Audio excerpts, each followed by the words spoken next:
오늘 빌립보서 1장 말씀을 보게 되면 빌립보 교인들에게 사도 바울이 어떠한 마음과 어떠한 감정을 가지고 있는지 우리에게 소개해 줍니다. 사도행전 16장을 살펴보게 되면 사도 바울이 2차 전도 여행을 떠나게 됩니다. 이때 사도 바울이 원했었던 아시아가 아니라 드로의 환상으로 인하여서 마게도냐의 사람이 손을 들고서 우리를 와서 도우라 라고 이야기함으로 말미암아 사도 바울이 원했었던 아시아가 아니라 그 방향을 틀어서 반대 방향인 마게도냐 지방으로 순례 여행, 전도 여행을 출발하게 됩니다. 마게도냐의 첫 성이라고 사도행전 16장 12절에는 그 성이 어떠한 성인지 우리에게 소개를 해주는데, 마게도냐의 첫 번째 성, 가장 오래된 성, 올드타운이라고 표현할 수가 있겠죠. 가장 오래된 성이며 또한 그곳은 로마의 식민지였다라고 이야기합니다. 그도 그럴 것이 빌립보라는 이 도시의 이름은 인위적으로 만들어진 도시입니다. 왜 그러냐면 로마 황제의 필리페 황제의 그 이름을 따서 지은 성으로서 매우 오래된 그런 역사와 그리고 그곳은 황제의 그런 권위와 그 능력으로 만들어진 곳이었기 때문에 로마의 식민지였고 또 그곳에는 로마의 그 권위가 있었던 곳입니다. 그곳에서 로마 황제는 곧 신이라는 그때 당시의 그 상황을 살펴보게 되면 그곳에서 신앙생활을 하고 그곳에 교회가 세워진다는 것은 참으로 어려운 일이었습니다. 사도 바울과 실라가 그곳에 도착해서 기도할 곳을 찾으러 돌아다녔습니다. 그래서 사람들에게 물어보려고 강가에 있는 여인들에게 다가가서 물어볼 때에 한 사람을 만나게 되죠. 그 사람은 우리가 알고 있는 것처럼 자주색 장수 루디아라는 여인입니다.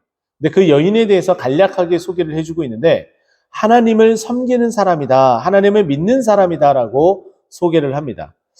그곳에서 귀한 믿음을 갖고 있었던 한 사람을 만남으로 말미암아 그곳에서 교회가 후일에 세워지고 그곳에 참된 일꾼이 서게 되는데, 그러므로 말미암아 이 교회는 여인들이 더욱더 이 교회를 위해서 힘쓰는 곳이었음을 우리는 알 수가 있습니다. 사도 바울이 그곳에서 있었던 매우 또 중요한 일 가운데 하나는 무엇이냐면은 귀신 들린 여종을 통해서 돈벌이를 하는, 점을 치면서 돈벌이를 하는 주인들이 있었습니다. 사도 바울과 실라가 그 귀신 들린 여종을 보고서 불쌍히 여겨 나사렛 예수 그리스도의 이름으로 귀신을 물리치고 떠나가게 합니다. 그로 말미암아 이 점치는 일들을 못하게 되므로 자신들의 수입이 끊어지게 되니까 이 주인들이 사도 바울과 실라를 높은 사람에게 고발을 하게 됩니다. 그러므로 말미암아 잡히고 또 옥에 가두어지고 매를 맞게 되는 상황이 벌어지게 되었죠. 그렇게 해서 매 맞고 실신하게 된, 그리고 깊은 감옥에 갇히게 된 사도 바울과 실라가 그 기억이 다시 살아나고 혼절했었던 것이 다시 깨어나서 그 감옥 가운데 있는 것을 확인한 후 사도 바울과 실라가 있었던 것은 하나님을 찬송하는 것이었고 기도하는 것이었습니다. 그러므로 말미암아 무슨 일이 벌어집니까?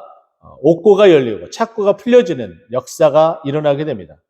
그렇게 해서 그곳이 소동이 일어나게 되니까 그들을 지키고 있었던 간수들이 이제 이들을 놓쳤구나, 이들이 도망가게 우리가 잡지 못했구나, 지키지 못했구나 라는 인식과 함께 이렇게 되면 우리는 죽을 수밖에 없으니 자결해야겠다라는 생각을 가지고 자결하려는 찰나에 바울이 그렇게 자결하려는 그들을 말리고, 그리고 그들에게 이렇게 질문합니다. 우리가 여기 살아있으니까 자결하지 말아라 이렇게 얘기를 하고, 그 간수와 이야기를 나누는 가운데 그 간수가 이렇게 질문을 하죠. 어떻게 하면 구원을 얻을 수 있습니까? 라는 그 질문에 대답한 사도 바울의 그에 대한 그 질문의 답이 그 유명한 사도행전 16장 31절 말씀입니다. 이르되 주 예수를 믿으라, 그리하면 너와 내 집이 구원을 얻으리라 이렇게 얘기를 하죠.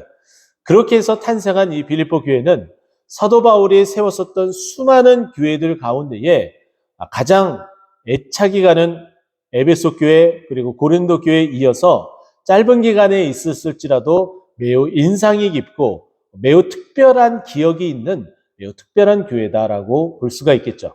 근데 오늘 본문 말씀 보게 되면은 사도 바울이 어떠한 상황 가운데 처해 있는지 우리에게 말해주고 있습니다. 7절 말씀 보면은 나의 매임과 복음을 변명함과 이렇게 되어 있습니다. 사도 바울은 매여 있다라고 이야기를 해요. 우리가 알고 있는 것처럼 에베소서, 빌립보서, 그리고 골로새서, 빌레몬서 이렇게 4개의 서신서가 옥중서신으로 우리는 알고 있습니다. 옥중서신은 사도 바울이 1차 투옥 때 쓰여진 편지들인데 BC 60년에서 62년 사도 바울이 1차 투옥, 로마에서 1차 투옥을 당했을 때에 쓴 편지인데 1차 투옥은 그래도 몸이 그래도 자유로운 가택연금 형태의 갇힘이었습니다. 그래서 충분히 오고 가는 편지뿐만 아니라 오고 가는 물질들도 받을 수 있는 그런 환경이었죠. 그래서 사도 바울이 이 빌립보 편지를 쓰는 그 이유와 목적을 우리는 빌립보서 4장 18절을 통해서 우리는 또한 알 수 있는데 내게는 모든 것이 있고 또 풍부한지라 에바브로 디도편에 너희가 준 것을 받음으로 되어져 있습니다. 빌립보 교인들이 물질을 모아서 사도 바울의 그 사역에 보탬이 되고자 그 모은 물질을 에바브로 디도편에 빌립보 교인들의 그 헌금을 가지고 로마에 갇혀있는 가택연금 상태에 있는 사도 바울에게 이 헌금을 가지고 도달하게 됩니다. 그것을 받고 감동을 받고 늘 끊임없이 이 빌립보 교회를 위해서 기도했었던 사도 바울이 이제 그 교인들에게 감사의 편지를 쓰는 것이 바로 이 빌립보서다라고 볼 수가 있겠죠. 자, 그러면 사도 바울은 빌립보 교회를 향한 마음이 어떠했는지 또 빌립보 교회는 어떠한 하나님의 은혜가 있었는지 간략하게 3가지를 보고 또 사도 바울이 빌립보 교회를 향한 마음이 어떠한지 한 가지를 보면서 오늘 본문 말씀을 마무리하도록 하겠습니다. 사도 바울은 1장 1절을 통해서 이 빌립보 교회가 매우 건강하게 서 나가고 있는 교회라는 것을 알 수 있습니다. 말씀 보게 되면은 모든 성도와 또한 감독들과 집사들에게 편지하노니라고 되어져 있습니다. 이 빌립보 지역에 있는 교회들이 한두 교회가 아니라 여러 교회가 있었던 듯합니다. 그래서 여기 보게 되면은 또한 감독들과라고 되어져 있죠. 이 교회를 이끌고 나아가는 지도자, 목사를 말하고 있습니다. 여기에 감독들이라고 표현했으니 많은 교회들이 곳곳에 세워졌음을 알 수가 있고 또한 그곳에 있는 성도들 또 뿐만 아니라 그곳에 모든 재정을 담당하고 이끌어가는 집사들에게 편지를 쓰고 있다라는 것은 이 교회가 매우 조직적이고 그리고 일을 하는 데 있어서 정말 힘있게 주님의 몸된 교회를 세워나가는 교회라는 것을 알 수가 있죠. 그러면 이 교회에 어떠한 은혜가 있었을까요? 2절 말씀 보면 그것을 우리에게 얘기해 줍니다. 하나님 우리 아버지와 주 예수 그리스도로부터 은혜와 평강이 너희에게 있을지어다. 빌립보 교회는 은혜와 평강이 있는 교회였습니다. 하나님의 은혜와 평강이 있다면 힘듦과 어려움이 있을지라도 그리고 비록 가난하고 굶주릴지라도 주님의 나라와 영광을 위해서 서슴없이 주저없이 나아갈 수 있는 교회였습니다. 저는 우리 동트는 꽃동산 교회가 바로 이와 같은 교회가 되길 소망합니다. 힘들고 어려울지라도 그리고 계속해서 난관에 부딪히며 나아간다 할지라도 하나님의 은혜와 평강으로 인해서 하나님의 이 교회의 일들, 교회가 해야 될 그 일들을 멈춤없이 달려가는 그런 귀한 교회 그리고 그렇게 쓰임받는 교회가 되기를 간절히 소망합니다. 또한 이 빌립보 교회가 가지고 있었던 또한 특징 가운데 하나는 3절의 것을 나타나는데요. 내가 너희를 생각할 때마다 하나님께 감사하며 라고 되어져 있습니다. 그냥 감사함이 아니라 하나님께 특별한 감사함이 있었다라고 사도 바울은 이야기합니다. 왜 이렇게 이야기를 했을까요? 그 교회 안에 감사의 제목이 많았기 때문이고 또 그 교회가 주님의 일들을 하기에 정말 신실하게 주님의 일을 하나하나씩 해나가는 그 모습이 너무 귀했기 때문입니다. 마찬가지로 우리 동트는 꽃동산교회도 이와 같이 되기를 간절히 소망합니다. 감사의 제목이 차고 넘쳐지길 소망합니다. 기도의 제목이 이루어지죠. 그리고 주님의 일을 함으로 말미암아 그 결과들이 나타나서 초대교회의 그 역사, 주께서 구원받는 사람을 날마다 더하게 하는 놀라운 역사들이 일어나고 우리 성도들의 그 모든 난관과 그리고 해결돼야 될 모든 일들이 하나님의 기적적인 응답으로 말미암아 헤쳐지고 그리고 전진해 나갈 수 있는 귀한 우리 교회가 되어 늘 주님 앞에 감사함이 차고 넘쳐지는 그런 우리 동트는 꽃동산 교회 되기를 간절히 소망합니다.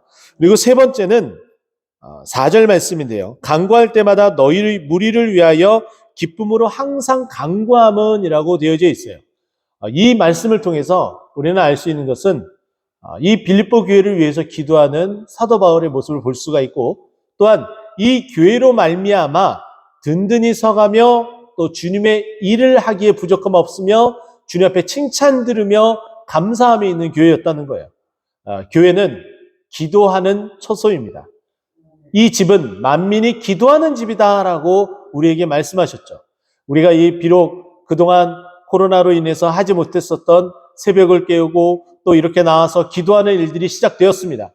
이제는 멈추지 않아야겠죠. 계속해서 달려가야겠죠. 그래서 기도의 불이 꺼지지 않는 교회가 되기를 간절히 소망합니다. 그래서 기도로 세워지고 기도의 역사가 나타나고 기도의 은혜가 넘쳐나는 그런 우리 동뜨는 꽃동산 교회가 되기를 간절히 소망합니다. 이제 멈춰졌었던 금요 기도회도 시작될 터인데 이 밤에 우리가 나와서 하나님, 우리가 열심을 다해 주님을 찬송하고 말씀을 듣고 부르짖어 기도하는 우리 교회가 되길 간절히 소망합니다. 주님 역사하여 주시고 그때마다 우리의 심령이 뜨거워져서 주의 일을 하기에 부족함 없는 우리 교회가 되게 하소서라고 기도할 수 있는 우리 교회가 됐으면 좋겠어요. 바로 빌립보 교회는 그런 교회가 됐어요. 왜요? 기도하는 사람들이 많아졌기 때문이에요. 점점 우리 교회도 기도하는 하나님의 기도의 일꾼들이 많아졌으면 좋겠습니다. 사람이 일할 때는 단순히 일로만 그치지만은 사람이 하나님 앞에 기도할 때는 하나님이 일하시는 줄 여러분 믿으시기 바랍니다. 기도의 역사가 나타나는 우리 동트는 꽃동산 교회가 되기를 간절히 소망합니다. 6절 말씀 보면은 이렇게 이야기해요. 너희 안에서 착한 일을 시작하신 이가 이 착한 일은 무언가요? 바로 사도 바울을 위해서 기도하며 헌금을 보낸 그 일들이에요. 근데 그 일들이 어떻게 해요? 그리스도 예수의 날까지 이루실 줄 우리가 확신하노라. 하나님의 일의 그 결과는 반드시 나타나게 되어져 있습니다. 우리가 주님의 나라를 위해서 한 영혼 한 영혼을 위해서 우리가 애쓰고 힘쓰게 된다면 비록 우리 교회 출석하지 않다 할지라도 우리를 통해 한 영혼에 잠식되어진 어둠의 영들이 물러나게 되고 그 영이 우리 교회가 아닐지라도 다른 교회에 나아가 그 영혼이 구원받는 놀라운 역사가 일어나게 될 줄 믿습니다. 바로 이 일들, 이 착한 일들이 계속해서 우리 교회를 통해서 이어지는 놀라운 역사가 있기를 소망합니다. 자, 그러면 마지막 사도 바울이 이 빌립보 교회를 어떻게 생각했는지 8절 말씀을 통해서 볼 텐데요. 8절 말씀 읽어드리면 이렇습니다. 내가 예수 그리스도의 심장으로 너희 무리를 얼마나 사모하는지 하나님이 내 증인이시더라 라고 말하고 있습니다. 이 빌립보 교회가 사도 바울에게 매우 특별하다고 그랬죠. 하나님의 환상을 통해서 이곳을 가게 되고 그곳에서 복음을 전하다가 거반 죽게 되어지고 또 찬송하며 기적적으로 풀려지게 되었던 귀한 교회. 그곳에서의 그 일들로 잊을 수 없는 그 일들, 또 그렇게 깊은 사랑과 나눔이 있었기에 훗날 시간이 지나도 물질로서 함께 기도하며 동역하는 이 귀한 교회. 사도 바울이 사랑하지 않을 수 없겠죠. 그래서 사도 바울이 이렇게 얘기를 합니다. 그리스도의 심장으로 너희 무리를 어떻게 한다? 얼마나 사모하는지. 정말 많이 사모하고 있다. 근데 그 사모함은 다른 어떤 누구가 아니라 하나님이 증인이다라고 고백을 합니다. 제가 이 말씀을 다시 보면서 그런 마음이 들었습니다. 이 고백이 나의 고백이 되어야 되겠구나. 내가 우리 동트는 꽃동산 교회를 정말 얼마나 크게 사모하는지 하나님이 증인이 될 수 있도록 열심을 다해 섬겨야 되겠구나. 그런 마음을 다시금 들게 되었습니다. 여러분들도 저와 마찬가지로 여러분들이 우리 동트는 꽃동산교회를 얼마나 많이 사모하는지 하나님이 증인이 될 수 있도록, 그래서 그로 말미암아 오늘 말씀처럼 은혜와 평강이 넘치는, 그리고 감사함이 넘치는, 그리고 기도가 넘치는 그런 우리 동트는 꽃동산교회 되기를 간절히 축원드립니다. 기도하겠습니다.